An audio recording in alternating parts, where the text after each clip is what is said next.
This is the Chattahoochee River. This used to be Jones Bridge here. That's Country Club of the South right there. Who knows, maybe that's Usher's house. A whole bunch of probably other famous people living there. Yeah, the bridge used to go across here. I'm on a Chattahoochee nature trail hike with a guided, it's a guided hike, so it's just really slow. You can see the group right there. The guy, he's worked for the Park Service for 46 years.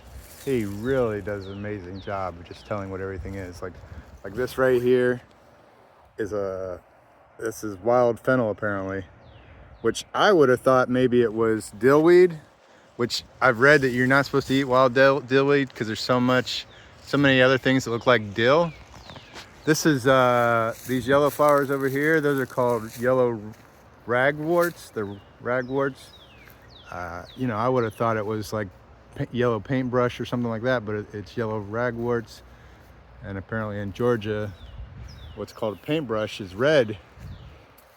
And yeah, so it's been a great hike. The dillweed, well, this is not dillweed. This is the wild fennel.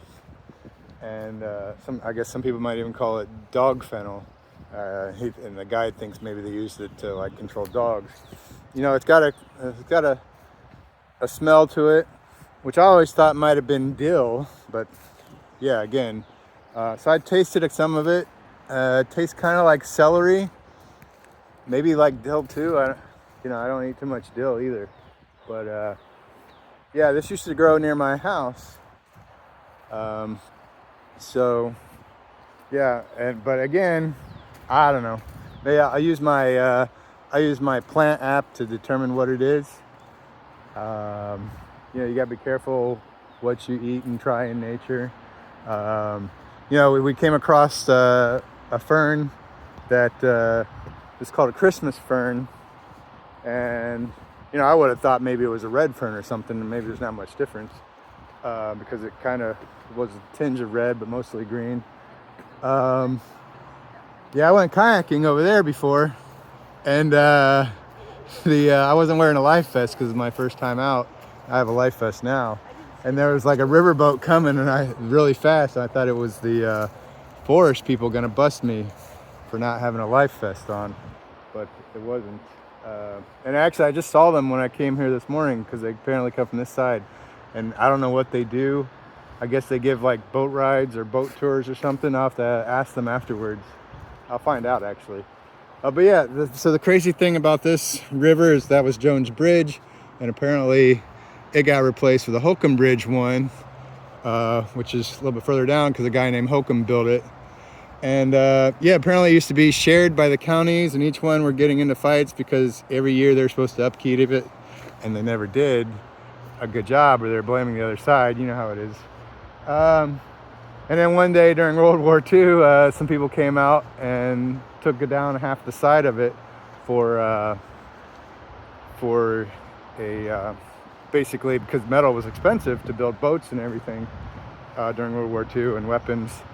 So some people came out and stole it. They thought the city people thought the city was doing it or whatever.